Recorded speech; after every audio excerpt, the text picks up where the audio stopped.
Hi everybody, all my followers, be welcome to another video.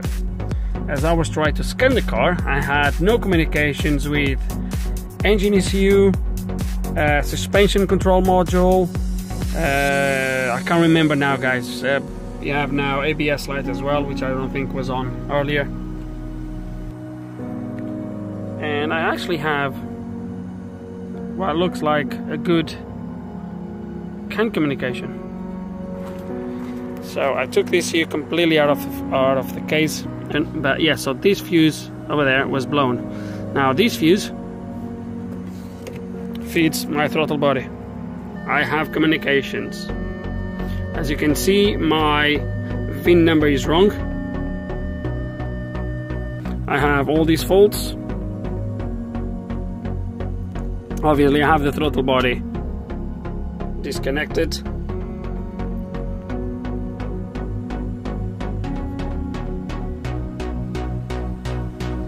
So I have these two short to ground and throttle body, which I know it is a fault in there, but this fault here,